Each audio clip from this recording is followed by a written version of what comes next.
Hey there, my fellow YouTubians. I was checking my Insight on my account recently and discovered that the video that got the most number of views out of any of them was my top 10 anticipated movies of 2010, which is great.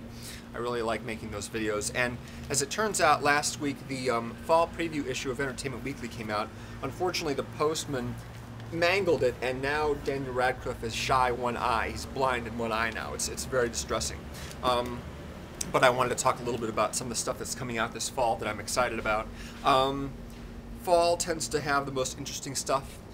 This past summer I saw very little in the theater, you know, practically nothing compared to previous summers. There was a whole bunch of movies that just skipped outright, like The A-Team and Night and Day, and, you know, just a whole bunch of movies that I would have ordinarily seen at least, you know, within the first couple weeks that they were released because they're big spectacles. But really, I mean, there's only really been two movies come out this summer that I've really enjoyed, and that's Toy Story 3 and Inception. However, this fall we've got the last Harry Potter movie, or at least the first part of the last Harry Potter movie. And this is directed by David Yates, who did the previous two. Now, I really like Order of the Phoenix. It's my favorite Harry Potter movie, but I really didn't like The Half-Blood Prince, and this guy directed both of them. So I'm not sure about this one, but seeing as how it's the end, or at least the start of the end, I've seen all the Harry Potter movies in the theater actually, so I'll be checking this one out for sure. I'm just, you know, hopeful that it'll be, you know, excellent as it ought to be. It really ought to be. There's a new Wall Street film. I never really thought of Wall Street as a franchise, but it has its sequel now. And Michael Douglas is reprising Gordon Gekko, which he won Best Actor for, and Oliver Stone, who hasn't really made many good movies lately, is directing once again. The original Wall Street came out in 1987, and that's one of his best movies. So it'll be interesting to see what they do with this, especially seeing what Charlie Sheen has been up to. He has a small part in this movie, probably only in one scene, but he was the main character in the first Wall Street, so that will be interesting. Machete is Robert Rodriguez's movie, which he expanded from his Grindhouse trailer. That should be lots of fun. It's got a great cast in it. Don Johnson I haven't seen much of lately. It'll be cool to see him in something. He's pretty fun. And Steven Seagal is one of the bad guys, so that's cool. I like that a lot. Steven Seagal's, you know, kind of a terrible person, but you know, we'll see. Then there's The Town. Ben Affleck is, of course, you know, the infamous Ben Affleck of Armageddon and Good Will Hunting fame, and this is his second movie as a director. It looks really exciting. It's about a bank heist. Unfortunately, the title is just one of the dullest titles ever. I mean, The Town, that's just a very, very dull title for a movie like this, but it has a really good cast in it, yeah, I'm down with that. Never Let Me Go is directed by Mark Romanek, who has done lots and lots of great music videos, including the Jay-Z video for 99 Problems, one of the most badass songs ever, really. Great video, too. Really, really awesome video. And he's done a lot of really cool stuff. His first movie was 1 Hour Photo with Robin Williams, and this looks sort of like something slightly sinister or creepy, whatever. They're really vague on the plot details, but Carey Mulligan and Keira Knightley are in it, so I'm definitely there. Let's see what else here. Oh, The Social Network. Check this guy out. This kid right here is the little boy from the first Jurassic Park movie, which came out in 1993, and that's him now. I wouldn't have recognized him if it hadn't been for this little photo caption right here. The Social Network is about the guys who created Facebook in 2003. And one of my favorite directors, David Fincher, did this movie. I can't really understand, or at least I couldn't understand at first why I did this movie. But then I found out that it's one of those stories where you see the same kind of events play out, but from the perspective of different characters. And that's always fun. And, you know, his style is really awesome as well. It's not overbearing, but it's still, you know, very very cool. All, you know, the composition and lighting of shots is just really great, and he's just an awesome director in general. He's made lots of films I really admire, and it's got a good cast in it too. Rooney Mara has just been announced that she's going to be doing the English language version of The Girl with the Dragon Tattoo, and as well as a couple other movies. She is in this, and she was also the lead in Friday the 13th, the remake of it. So because Fincher's directing Girl with the Dragon Tattoo, that's probably one of the reasons why she got this part. So I haven't seen her in anything at all, so that'll be interesting to see what she's up to, what she's like. Clint Eastwood has a new movie. That guy's amazing, man. He's still making movies every single year. And this has Matt Damon in it. They worked together on the last movie that he did, Invictus. Let Me In is a remake of Let the Right One In. I'm skipping that one. Morgan Freeman, John Malkovich, Helen Mirren, they're all in red. Bruce Willis is in it too. They're about retired CIA agents. It's a goofy action movie. That should be cool. Or at least, you know, silly and fun.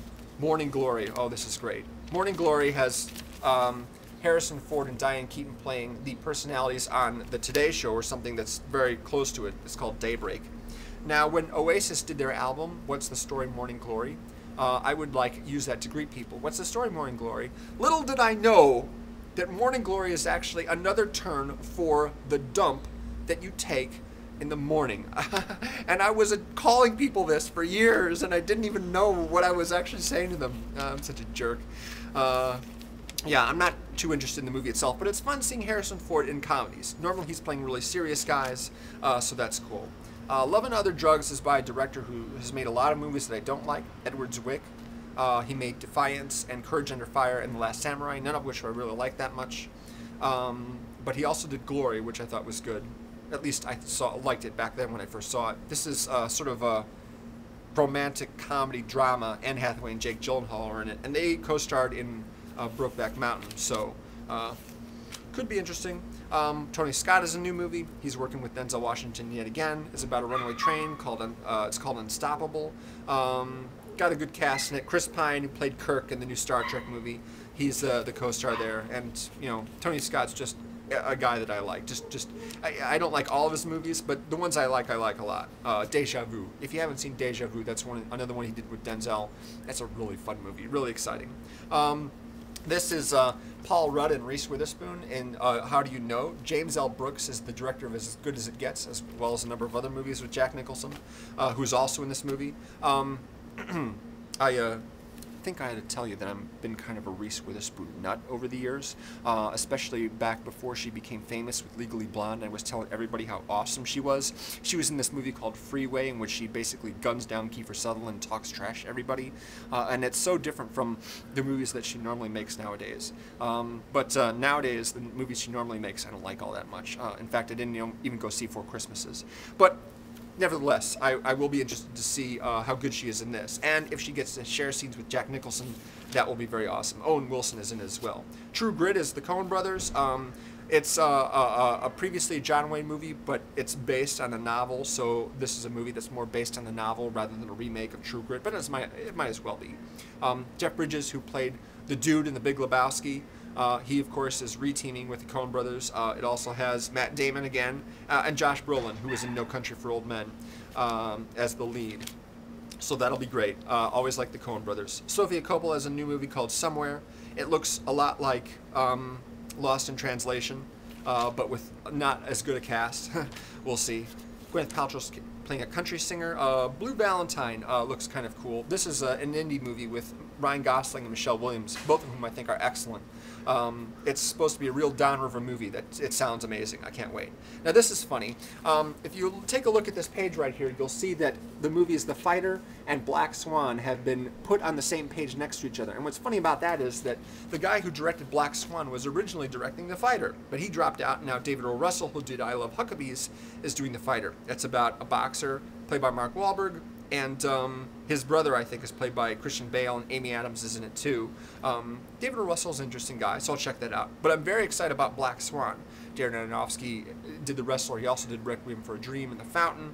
Very visually stylish guy, and this is about ballet competition. Yeah, that's Natalie Portman and Mila Kunis there in that. And finally, of course, we have Tron Legacy. I wasn't really big on seeing the new CGI version of Jeff Bridges in the new Tron Legacy trailer, but visual effects ought to be, you know, just stunning and amazing. And it's going to be in IMAX 3D, which makes it even cooler. So, aside from a few quibbles, like, for example, the Meet the Parents threequel, looks like there's going to be a lot of cool stuff to see. And what are you looking forward to seeing? Please let me know. Make a video response, do a text comment, send me a message, whatever. I'd like to know what you're interested in seeing. And that's just what's coming out in theater. I've also got a contest, so I'm looking to see more movies there. If you want to enter the contest, please, there's a link below for that, so please do enter. I need at least 50 people, 50. Do that 5 times right there, yeah, 50 people. So please, enter. I can't wait. See ya, have a good one.